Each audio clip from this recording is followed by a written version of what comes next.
Nous sommes le 14 février 2026. Peuple d'Afrique, recevez nos salutations comme d'habitude.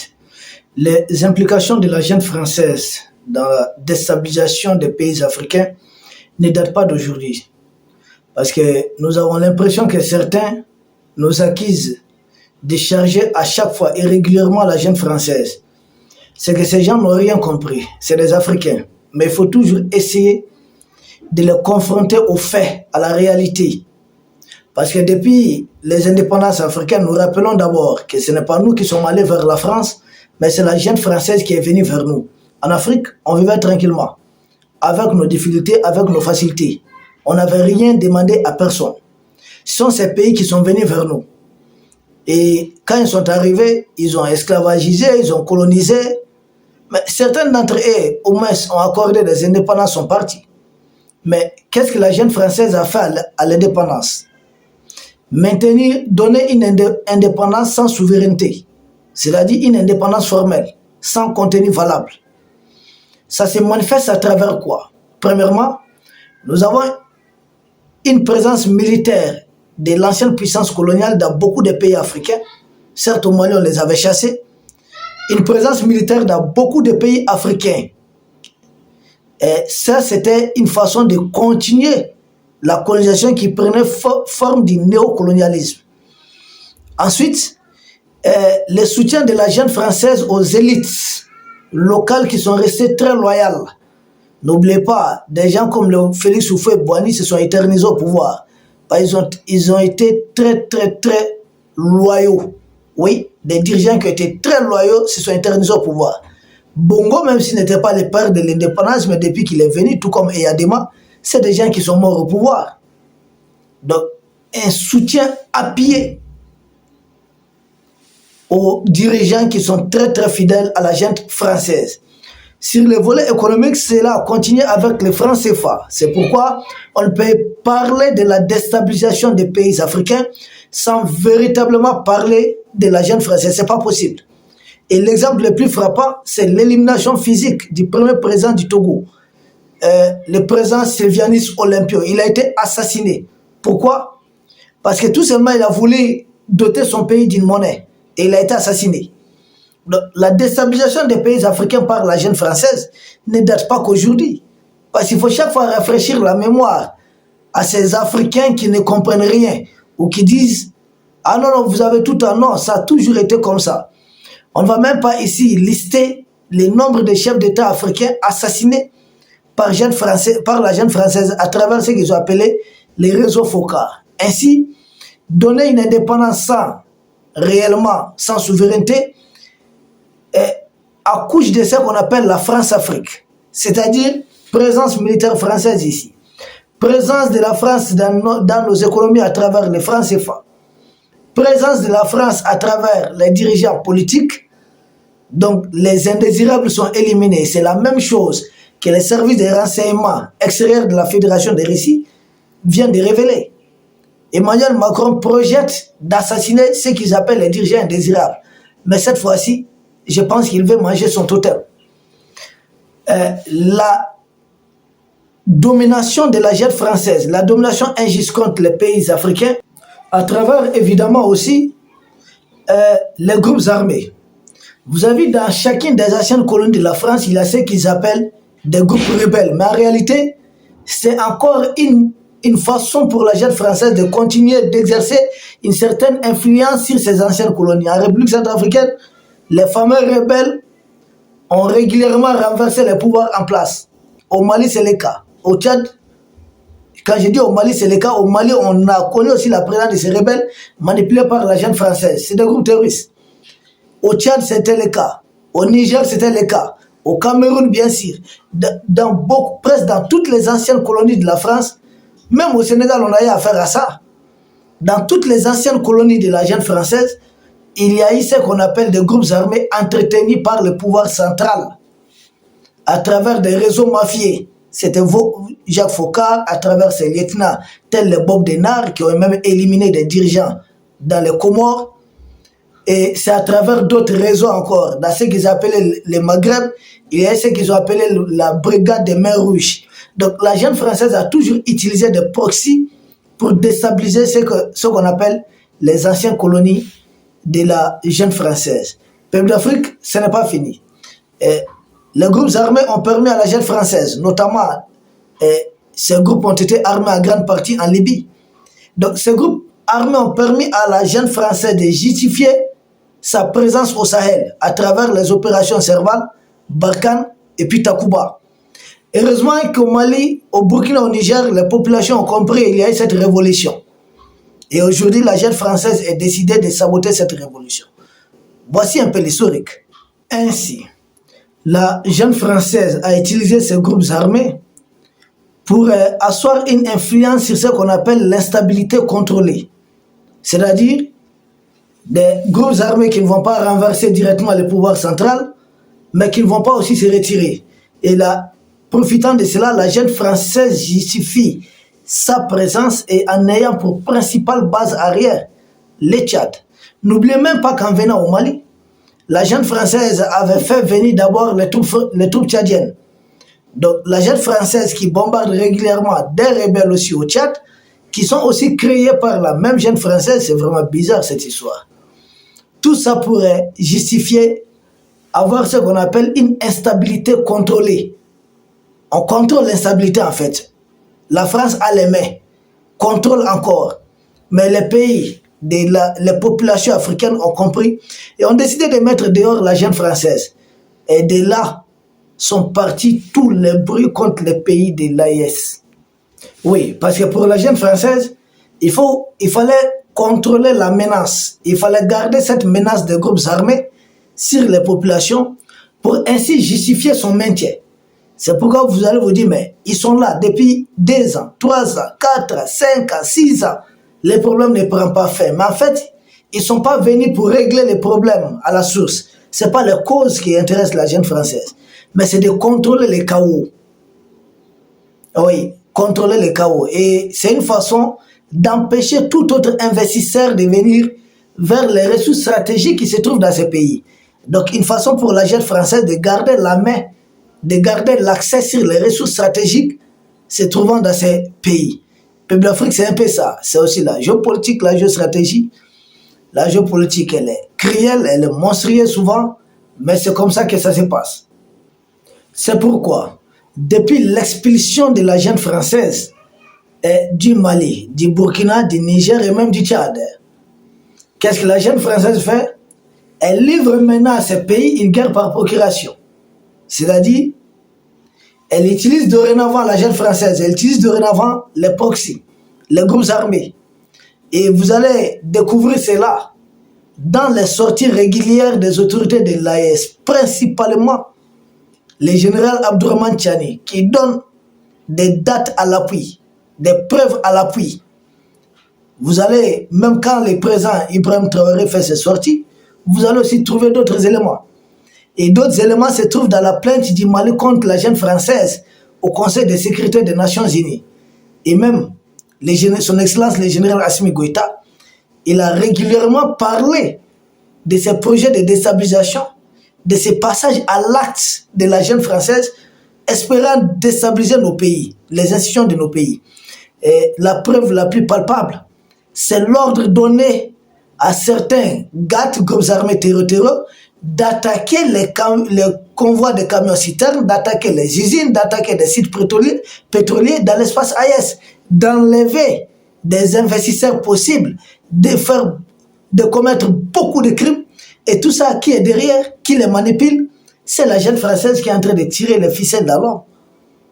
Et c'est ce qu'il faudrait comprendre. Jusqu'à s'attaquer à des paisibles chauffeurs. Tout simplement parce que la jeune française ne peut pas venir directement. Elle serait soumise à certaines législations de guerre, notamment les droits humanitaires internationaux.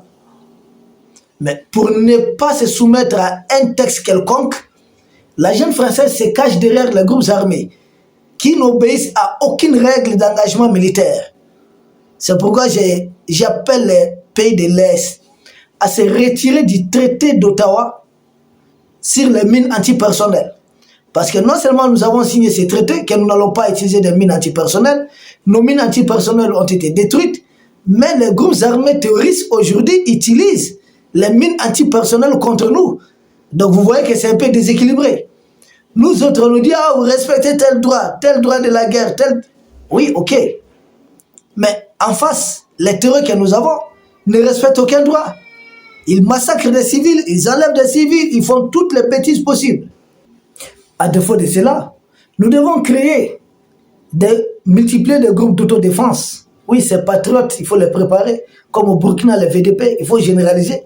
Il faudrait les renforcer, les former, même s'il le faut en territoire risque. Il faut vraiment les former.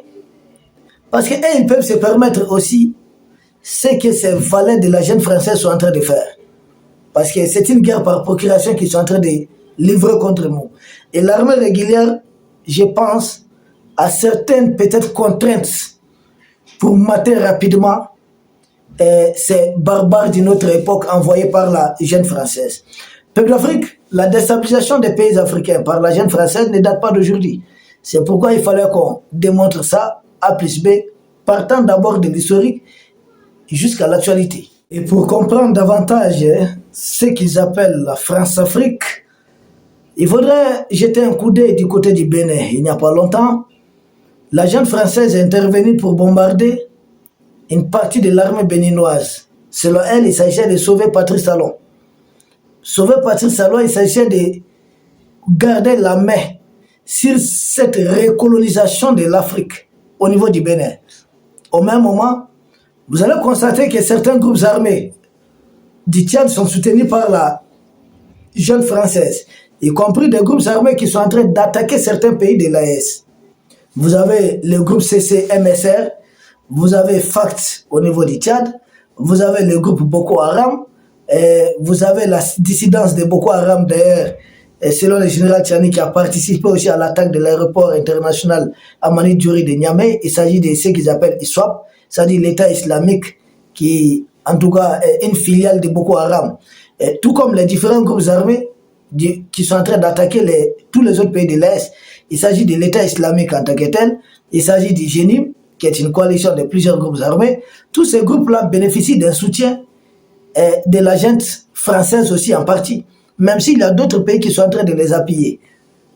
Parce qu'au passage, il ne faudrait pas oublier, dans GENIM, il y a certains groupes qui sont dirigés directement par certains ressortissants algériens, ça c'est très important. Et les preuves, vous allez les trouver dans les documentaires réalisés par Art et par la chaîne de télévision qu'on appelle Al Jazeera. Art et Al Jazeera, allez voir les reportages. La jeune française forme ces terreaux à travers certains spécialistes de chez Zelensky, donc de l'Ukraine, d'ailleurs qui ont revendiqué leur participation à l'embuscade de Tanzawaten contre les forces de défense et de sécurité du Mali. Donc forment certains terreaux au Soudan. Et une fois, et quand le Mali ne contrôle pas encore l'intégrité de son territoire au Mali, dans certains pays voisins du Mali, au Tchad, et dans d'autres endroits encore, dans le parc W au Bénin, la jeune française essaie de continuer de former les terreaux pour déstabiliser davantage les pays de l'Est ou les pays qui sont en train d'échapper à ce qu'on appelle sa zone d'influence. Et c'est pourquoi la jeune française prolonge la guerre en faisant livrer des matériels à ces terreaux. Non seulement livrer des matériels, mais livrer d'autres technologies aussi à ces terreaux. Nous avons vu les drones et nous avons vu autres équipements aussi. Donc la jeune française utilise beaucoup de moyens pour continuer de renforcer ces terreaux contre les pays de l'AES. Peuple d'Afrique, ça ne date pas d'aujourd'hui. Tout ça conforte les révélations des SVR, d'ailleurs lesquelles révélations sont connues de tous les Africains, parce que l'élimination des dirigeants africains, panafricanistes ou nationalistes, ne date pas d'aujourd'hui. Ça fait longtemps qu'ils sont dans ces registres. Certaines anciennes puissances coloniales ont appris de voler avec leurs propres ailes. Mais la jeune française, visiblement, ne veut pas quitter l'exploitation, ne veut pas mettre fin au néocolonialisme, ne veut pas mettre fin à l'esclavage. D'ailleurs, n'oubliez pas que c'est en 2025 que la jeune française dit s'être débarrassée de ce qu'on appelle le Code noir. Or, Code noir, c'était un texte français qui en réalité chosifiait l'homme africain, l'homme noir. Et demandez-vous, toutes ces crises occasionnées par cette ingérence de la jeune française dans les pays africains donnent quoi comme résultat? C'est surtout un afflux massif de réfugiés. Regardez le Tchad aujourd'hui secoué par beaucoup de réfugiés venus du Soudan. Pourquoi? Parce qu'au Soudan, la jeune française aussi appuie ce qu'on appelle les FSR. Les FSR, les forces de soutien rapide, qui sont dirigées par le général Dagalo et Meti. C'est là que certains de nos frères africains, peut-être en manque d'informations, doivent beaucoup faire attention à cette question des rebelles soudanais, c'est-à-dire des hommes de Meti, Dagalo, les forces de soutien rapide, qui réellement appuient les FSR. C'est la question qu'il faut se poser. Qui leur donne des armes? Parce que soudain, il faudrait savoir des deux parties qui est derrière qui fait quoi et pourquoi. C'est très important. Mais en attendant, on a beaucoup de réfugiés qui arrivent du Soudan et qui sont en territoire tchadien. Et si le Tchad ne fait pas attention, il pourrait être déstabilisé. Parce qu'il y a aussi une géopolitique des réfugiés. Il y a une histoire derrière des crises de réfugiés qui sont provoquées. N'oubliez pas ce qui s'est passé en Syrie où on disait qu'il y avait des millions de réfugiés syriens en Turquie. Mais c'était aussi des bases d'entraînement qui étaient en Jordanie. C'était aussi des bases d'entraînement.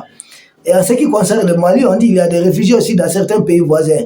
C'est aussi des bases d'entraînement, une façon de mettre certaines familles à l'abri. Pour terminer, peuple d'Afrique, nous condamnons fermement cette déstabilisation programmée et continue de la jeune française à l'endroit des pays africains. Ça ne date pas d'aujourd'hui.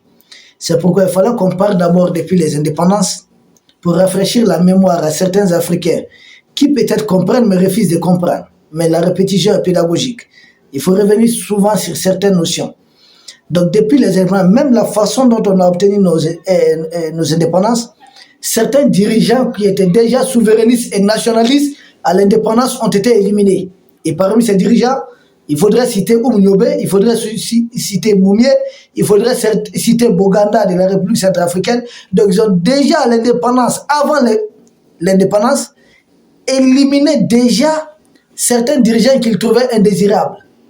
Et après l'indépendance, ils ont continué à éliminer d'autres, tels que les Sylvianis Olympio, les Modibo Keïta du Mali, les Maria Ngouabi.